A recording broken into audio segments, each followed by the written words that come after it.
ba ipinagdiriwang ang isang milestone?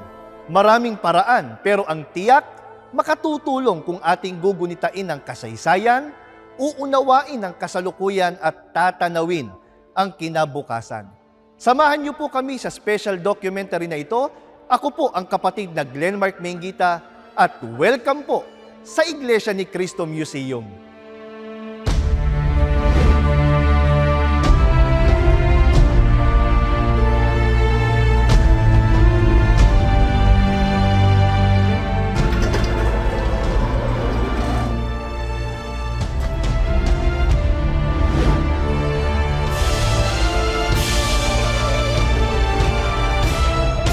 Sa nakalipas na 40 taon, ang Iglesia ni Cristo Museum ay nagsilbing tagapangalaga ng mahalagang artifacts at mga memorabilia na kumakatawan sa mga kasaysayan ng Iglesia.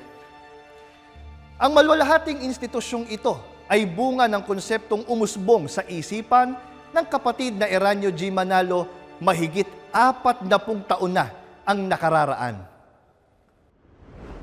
Noong 1981, binuksan ang isang exhibit na pinamagatang The Chosen, ang Hinirang.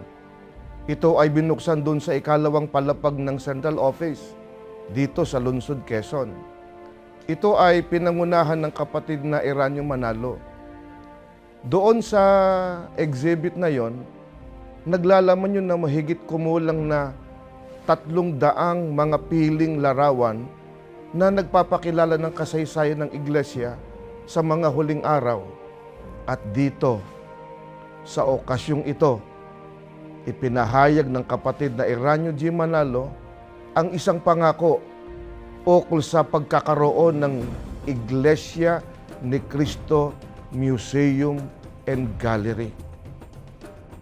Pinanukalan ng kapatid na Eranio Manalo noon na kinakailangang patuloy na masinop ang mga mahalagang pamanang pangkasaysayan o yung tinatawag na mga heritage materials ng Iglesia ni Cristo. Kaya ipinasya nila tipunin ang mga gamit at ito ay permanenteng ilagay sa lagakan, sa depository. Ang tawag nga ng iba doon ay treasure house ng mga memorabilia. Ang pangakong yan ng kapatid na Eranio Manalo ay natupad makalipas ang 3 taon.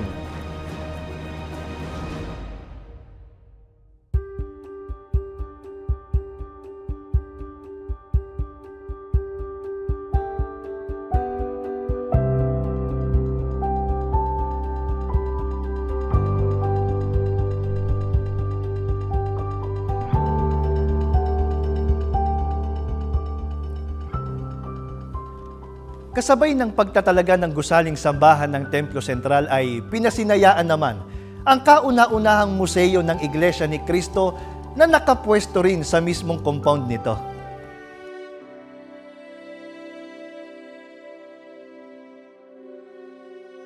Sa unang pagkakataon ay formal na natipon sa iisang lokasyon ng lahat ng pinakaiingatang mga alaala ng Iglesia.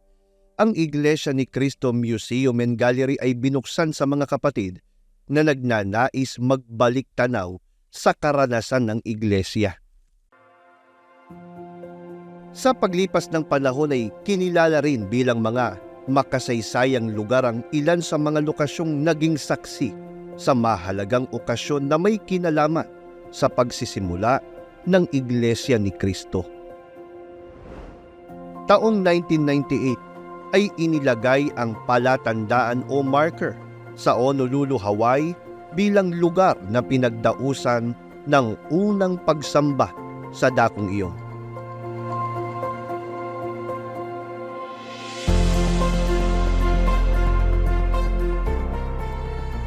Taong 2000, matapos dumaan sa restorasyon at maibalik sa dating kayarian ng unang gusaling sambahan ng Iglesia ni Cristo sa Punta Santa Ana, ay ipinasya ng kapatid na Eranio G. Manalo na ito ay maging museo rin ng Iglesia. Hindi rin naglaon ay idineklara ng National Historical Institute ang Tipas Taguig bilang isang makasaysayang puok na sinilangan ng kapatid na Felix Way Manalo, ang kinikilala ng Iglesia ni Cristo bilang sugo ng Diyos sa mga huling araw. Kasabay ng pagyabong ng karanasan at pagsulong ng buong iglesia, ay nangailangan rin ng mas malaking espasyong paglalagakan ng mga kagamitan at display sa loob ng Iglesia ni Cristo Museum. Kaya naman pinagtibay ng kapatid na Eduardo V. Manalo ang pagpapatayo ng mas malaki, mas moderno at buod na gusali para sa museo.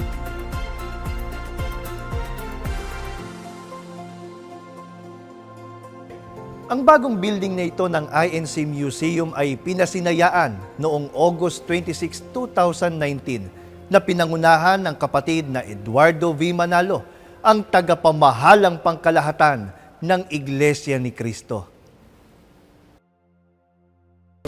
Welcome back. INC Executive Minister Brother Eduardo Manalo inaugurated the new Iglesia ni Cristo Museum at Quezon City and the Philippines. Dito, napakagandang ginawa na nag-preserve ng isang museum ganito. Sapagkat ang pinag-uusapan dito, hindi lang basta yung relihiyon ng iglesia, kundi pati na rin yung history, sapagkat nakapaloob sa history ng Pilipinas ang pagkakatatag ng iglesia. I'm ecstatic because I am a museologist by profession and an anthropologist. At nung simula pa lang na pinaliwanag nila sa akin na magkakaroon ng programang ito at proyektong ganito, ay sabi ko 100% ang suporta ng Lungsod Quezon. And so I feel that this is one of the greatest assets that our city has today. One of the best private museums na nakita ko, ang laki-laki. 4.6 hectares yung floor space. Kaya I'm so amazed. Katangi-tangi ang arkitektura ng bagong gusali ng Iglesia ni Cristo Museum na idinisenyo ng National Artist for Architecture na si Francisco Bobby Manyosa. Siya ang napiling pagkatiwalaan ng pamamahala ng Iglesia ni Cristo upang bumuo ng disenyo ng bagong museo dahil sa kakayahan niyang lumikha ng mga istrukturang tatak Pilipino na kombinasyon ng mga anyong bernakular at katutubong materyales na ginagamitan ng modernong teknolohiya. They wanted a world-class international museum, but of course it has to speak of who INC is, and INC started in the Philippines.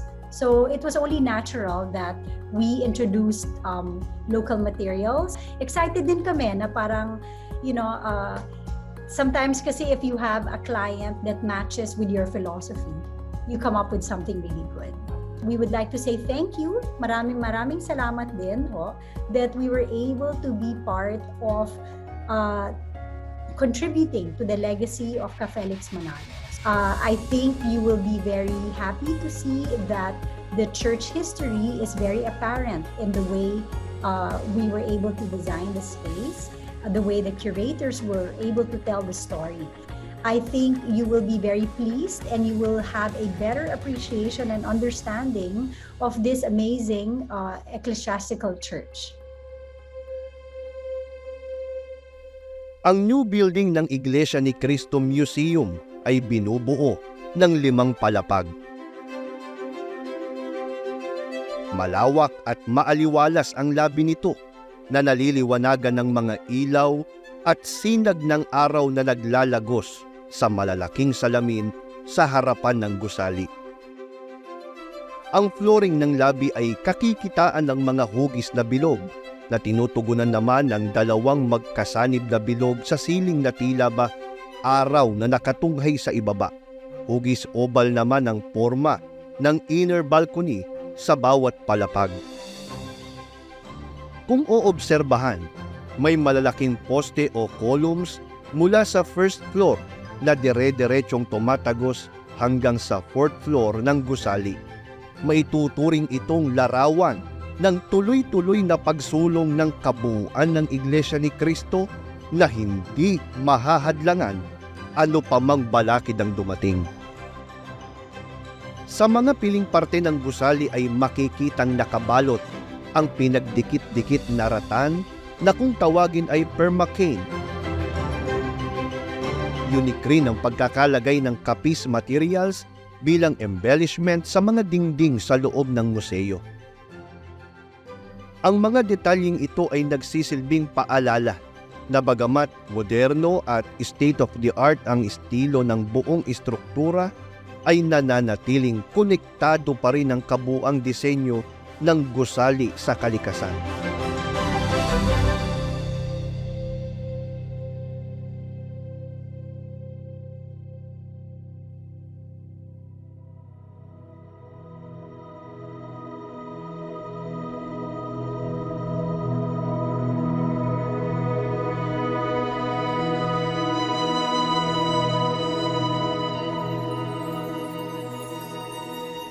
Hindi biro ang 40 taong serbisyo ng INC Museum bilang tahanan ng mga unique artifacts at memorabilia na pinakaiingatan ng Iglesia ni Cristo.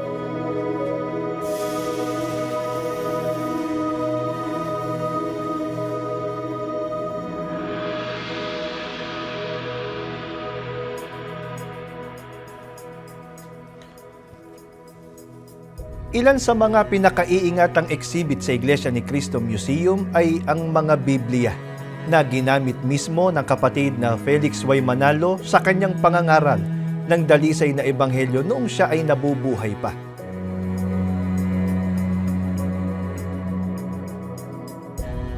May isang bahagi rin ng museo na inilaan para sa exhibit ng opisyal na pahayagan ng Iglesia ni Cristo, ang Pasugo o God's Message Magazine. Nakadisplay rito ang mga naging cover ng Pasugo mula nang simulan ang paglathala nito noong February 1939 hanggang sa kasalukuyan.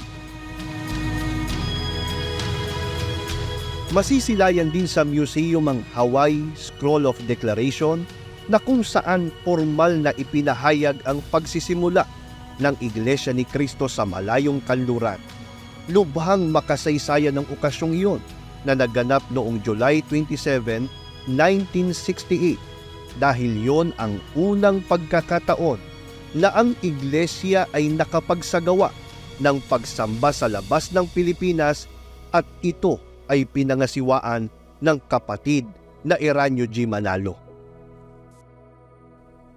Isa sa maraming diorama na naka-exhibit sa museum ay ang paglikas ng mga kaanib sa Iglesia ni Cristo mula sa Hacienda Luisita na nagpapakita ng naging mapait na karanasan ng mga kaanib sa iglesia sa dakong iyon bago sila masakluluhan at mailipat ng pamamahala ng Iglesia ni Cristo sa resettlement area nito sa Barrio Maligaya. Ang proyektong ito ay maituturing na isa sa mga unang resettlement project sa bansa. Nag-donate rin ang kapatid na Eduardo V. Manalo sa Iglesia ni Cristo Museum ng isang limited edition signed lithograph, ang Windsor Castle North Aspect na likha ng hari ng Inglaterra na si King Charles III.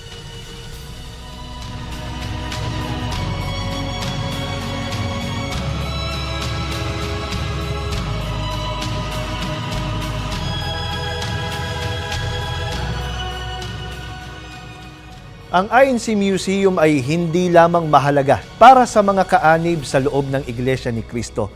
Kinikilala rin maging ng mga historians mula sa academe pati na ng mga enthusiasts ang impact na nilikha nito sa art community.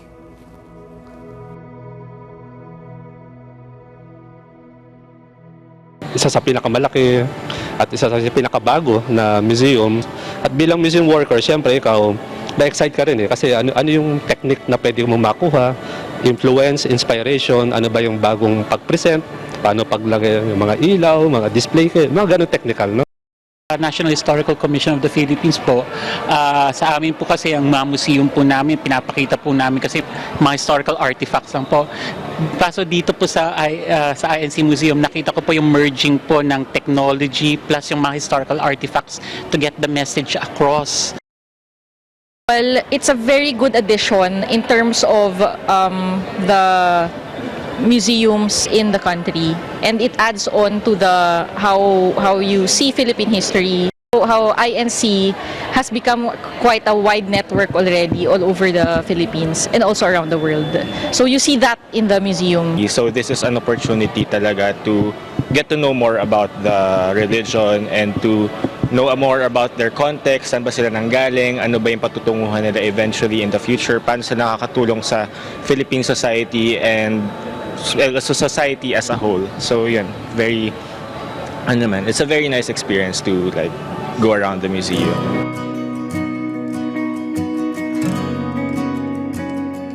Tunay ngang lumikha ng ingay ang Iglesia ni Cristo Museum sa mundo ng sining dito sa ating bansa. Umani ito ng mga papuri at paghanga, pero ang lalong mahalaga ay ang pasasalamat ng mga taong nabago ang buhay nang dahil sa simpleng pagbisita sa museyong ito. Inimbitahan po ako ng kaibigan ko. Nung time po na yon, born again po ako. Nagulat po ako na dito po sa museum pala ay pwede po pala kahit hindi po kapatid sa Iglesia ni Cristo. Habang nag-iikot po at naglilibot po kami, yung mga tanong po at mga mali pong pag-iisip po tungkol po sa Iglesia ni Cristo, unti-unti po siyang nasagot. Ninamnam ko po yung bawat art pieces po.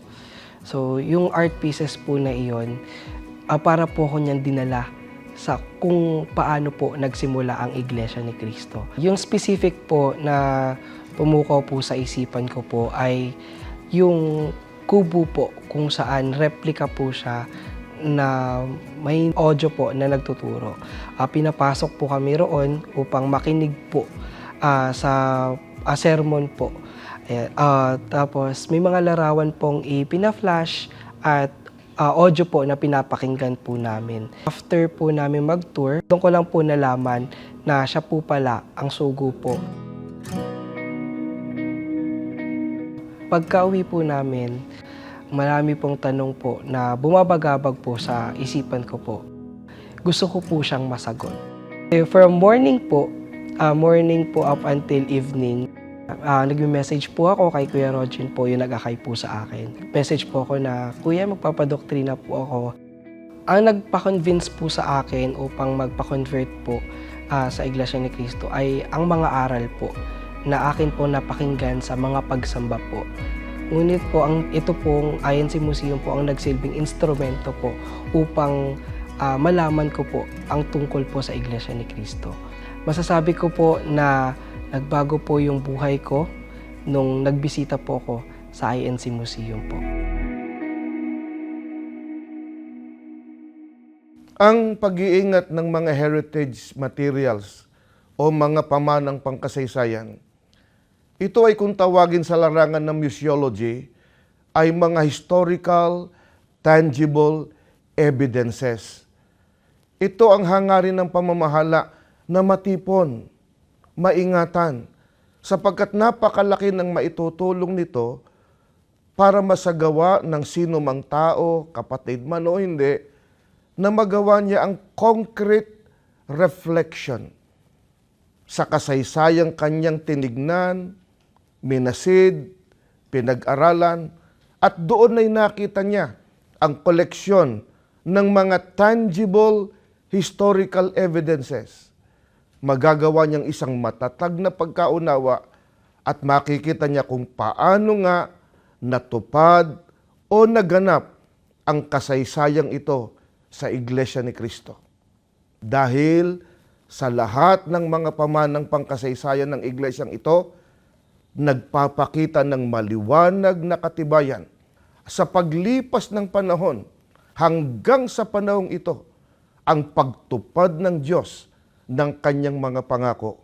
Ganoon kadalisay ang pag-ibig ng Diyos at ang pagkupkup niya sa Iglesia ni Cristo sa mga huling araw na ito.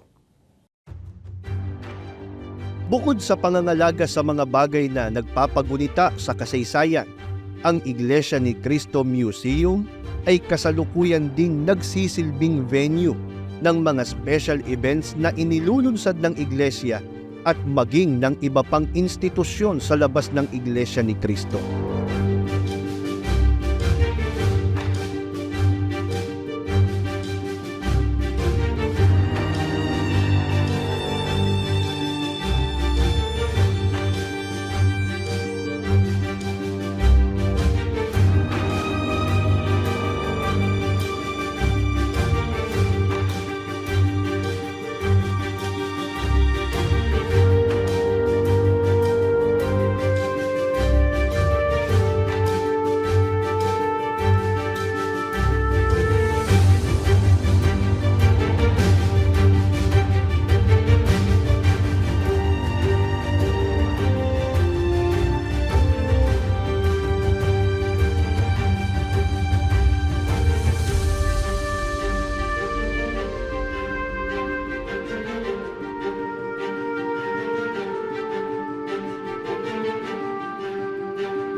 Nakadisplay rin sa INC Museum ang exhibit ng mga plake ng katibayan na iginawad ng Guinness World Records sa Iglesia ni Cristo.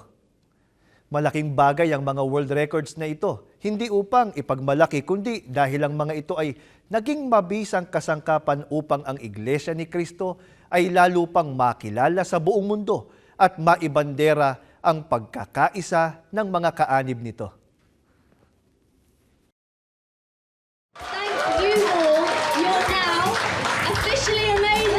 Congratulations, you're officially amazing. You are all officially amazing and you were all officially amazing. On behalf of Guinness World Records, you're all officially amazing. And you are officially amazing. You are officially amazing. Congratulations, you are officially amazing.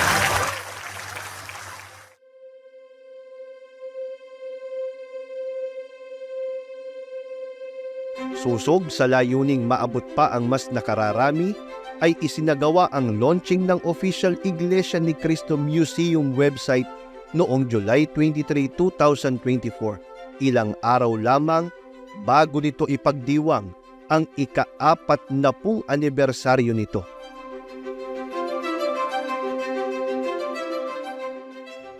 Ang parada ng mga tagumpay na patuloy na tinatamasa ng INC Museum ay isa lamang sa maraming kahayagan ng walang humpay na patnubay ng Panginoong Diyos sa kabuuan ng Iglesia at marapat lamang na ibalik natin sa Kanya ang lahat ng kapurihan.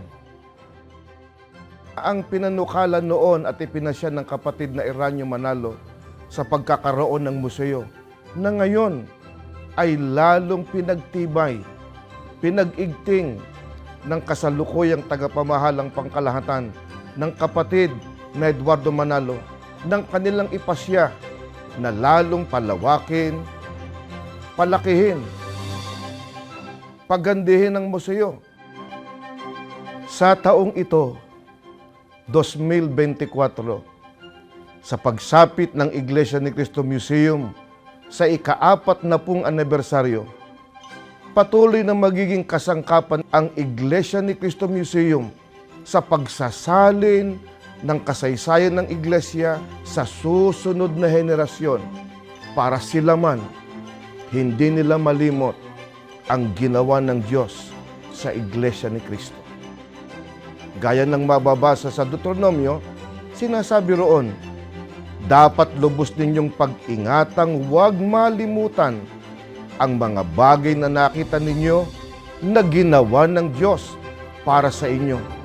Patuloy ninyong ipaalaala sa inyong sarili at sabihin ninyo maging sa inyong mga anak at mga apo.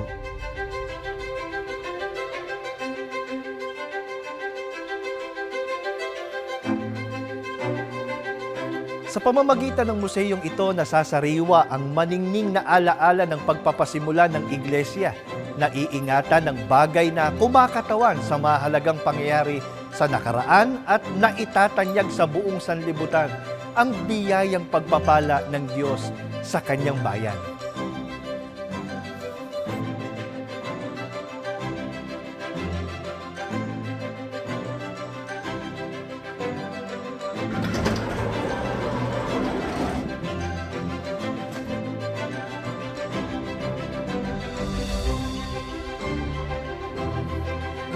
At sa hinaharap, magpapatuloy ang Iglesia ni Cristo Museum bilang isang epektibong kasangkapan sa lalo pang pagpapatibay ng pananampalataya at pag-asa ng mga kaanib sa Iglesia ni Cristo sa pangako ng Panginoong Diyos sa Kanyang bayan sa mga huling araw na ito.